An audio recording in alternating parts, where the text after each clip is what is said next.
Present cover किया था। अब की बार हम पास्ट और फ्यूचर पे जाएंगे। तो करना कुछ भी नहीं है, दैट्स क्वाइट सिंपल। लेकिन इससे पहले कि मैं आपको पास्ट के बारे में बताऊं, मैं वर्ब के बारे में बात करूंगी। वर्ब की एक्चुअली 4 फॉर्म्स होती हैं।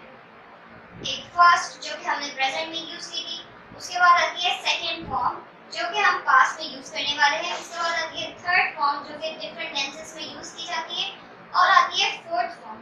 फोर्थ फॉर्म में वर्ब के साथ जब हम आईएनजी ऐड करते हैं तो वो उसकी फोर्थ फॉर्म बन जाती है, राइट। सो इस टेंस में, पास्ट सिंपल टेंस में, हम यूज करेंगे second form of verb. So what you have to do is simple sentence and you just have to add second form, right? इसमें ये होता है कि आप या तो ed ऐड करते हो या फिर आप उसको सिंपल रहने देते हो। लेकिन मैं चाहती हूँ कि आप मुझे ऐसे वर्ब्स बताएं जो कि अपनी ओरिजिनल फॉर्म में ही रहते हैं, मींस कि वो वर्ब्स जिनकी तीनों फॉर्म्स सेम रहती हैं। कौन से ऐसे वर्ब्स हैं? Let's see if you can guess or not. So हम यहाँ पर एग्जाम्पल ले लेते हैं। सबसे पहले हमारे पास है सेंटेंस, It rained yesterday.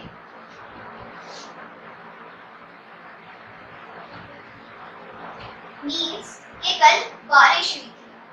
अब यहाँ पर देखिए वर्ब की सेकंड फॉर्म यूज की गई है, ed ऐड हुआ हुआ है और इसमें हम पास्ट सिंपल की बात कर रहे हैं जो कि चीज हो गई। It's quite simple. उसके बाद अगर हम एक और सेंटेंस देख लें, I worked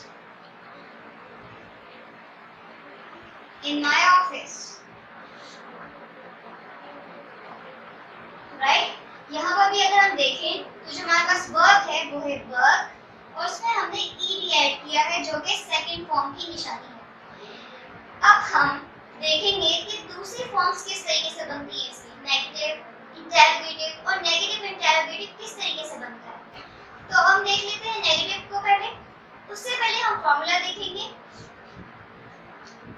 it will be like subject plus did plus not and verb अपनी ओरिजिनल फॉर्म में, उसके बाद ऑब्जेक्ट। ये बात याद रखिएगा कि जब भी आप किसी भी सेंटेंस को, सिंपल टेंस की किसी भी सेंटेंस को कन्वर्ट करेंगे, चाहे वो पास्ट हो या प्रेजेंट हो, तो आप वर्ब का खास ख्याल रखेंगे। तो इसमें हम कन्वर्ट करके देखते हैं। हमारे पास सेंटेंस था इट रेन्ड, तो इसका जब हम कन्वर्ट करेंगे तो इसका होगा it did not rain yesterday, right.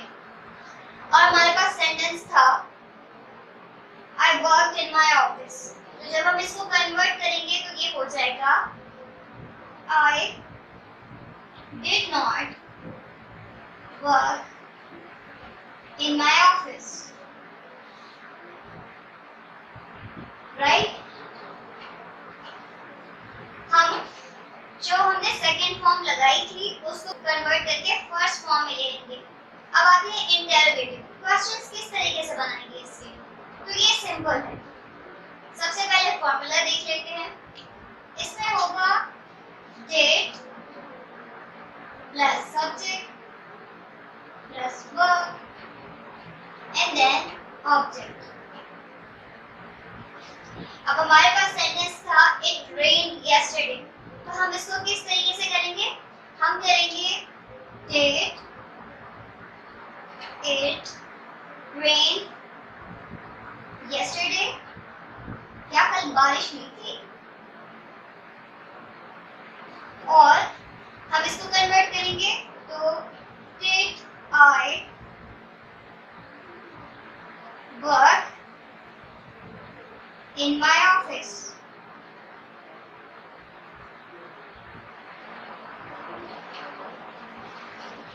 ठीक है। और सबसे आखिर में आ जाता है negative interrogative.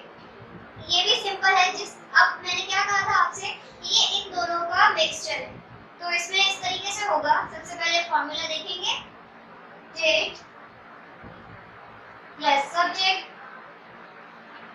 plus not, then verb, and then object. It's quite simple. उसके बाद हम इसकी एग्जाम्पल देख लेंगे. हमने कहा था did it rain yesterday, तो अब हम कहेंगे did it not rain yesterday.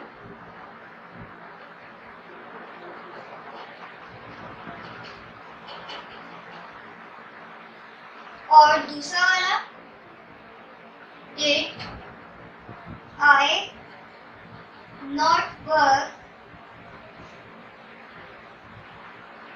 in my office.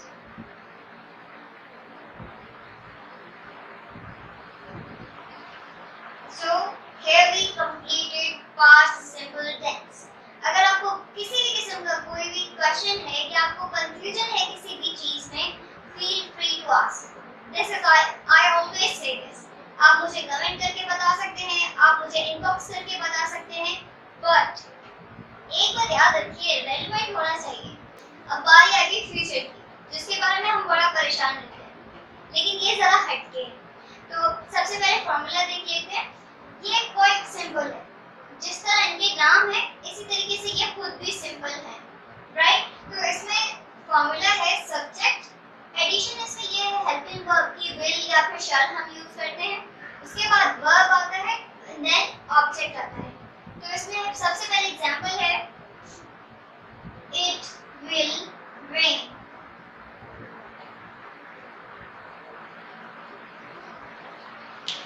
बारिश होगी. सिंपल है. जैसे आपको इस चीज का ख्याल रखना है कि अगर ये फ्यूचर को रिप्रेजेंट कर रहा है तो इसकी क्या खास निशानियां होंगी. एक और सेंटेंस ले लेते हैं.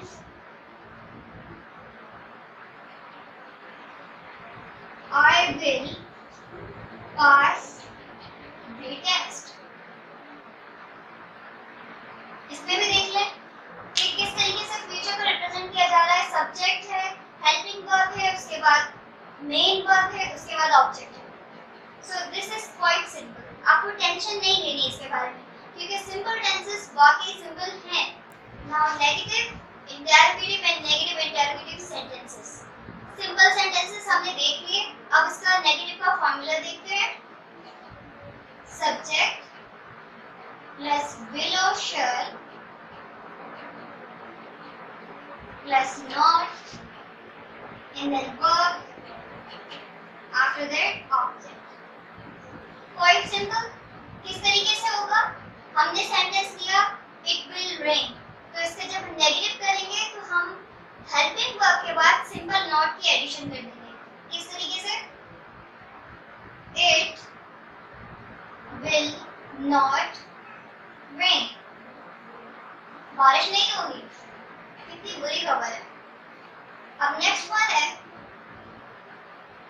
I will not pass the test. That's also a bad news, huh?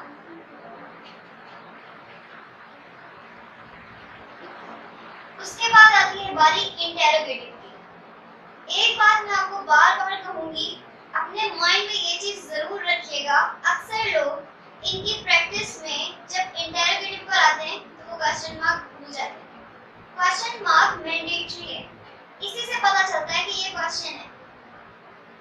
इसका फॉर्मूला होगा बिलो शेल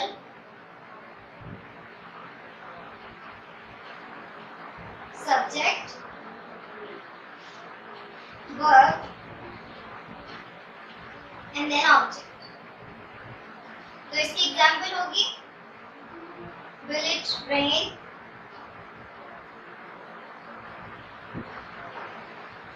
इसमें क्या हो रहा है? सिंपली जो हेल्पिंग वर्ब है वो शुरू में आ रहा है. That's it. अपनी जगह रिप्लेस कर रहा है वो. उसके बाद है will I pass the test.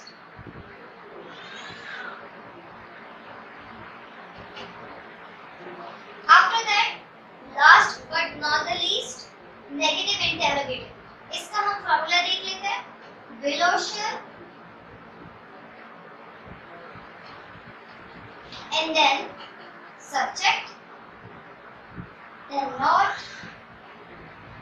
then verb, and then object. इसकी एग्जाम्पल होगी will it not rain, or will I not pass the test.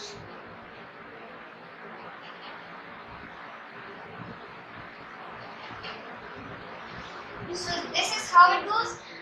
अब आपने करना क्या है? अगर हम सिर्फ सुनते हैं और हमें लगता है कि हमें सब याद रहेगा, तो ऐसा हरगिज़ नहीं होता, ऐसा कभी भी नहीं होता, ये धोखा है। आप लोग जब तक प्रैक्टिस नहीं करेंगे, जब तक उसकी रिपीटेडली प्रैक्टिस नहीं करेंगे, आप नहीं सीख पाएंगे। फिर यही है कि हम कंप्लेन करते हैं कि आखिर क्या वजह है कि 1 ईयर या फिर 2 इयर्स लगाकर भी हमें इंग्लिश नहीं आती। द रीजन इज दैट हम या तो टेस्ट के लिए तैयारी करते हैं या फिर हम जस्ट टाइम पास के लिए काम कर रहे होते हैं। So what you have to do is उसको अपने अंदर लाना पड़ेगा। जब तक उसका कनेक्शन नहीं बनेगा आपके साथ, आप इंग्लिश नहीं सीख पाएंगे, फिर चाहे वो टेंसेस हो या फिर कुछ और चीज हो। सो करना क्या है आप लोगों ने? सबसे पहली बात तो आपने मुझे वर्ब्स बताने जो कि अपनी फॉर्म चेंज नहीं करते। उसके बाद आपने उन वर्ब्स को अपने सेंटेंसेस में यूज करना है और उनके चारों फॉर्म्स में चेंज करके दिखाना है। डेली प्रैक्टिस करें, चाहे आप एक सेंटेंस ही क्यों ना लिखें। So stay safe, stay home,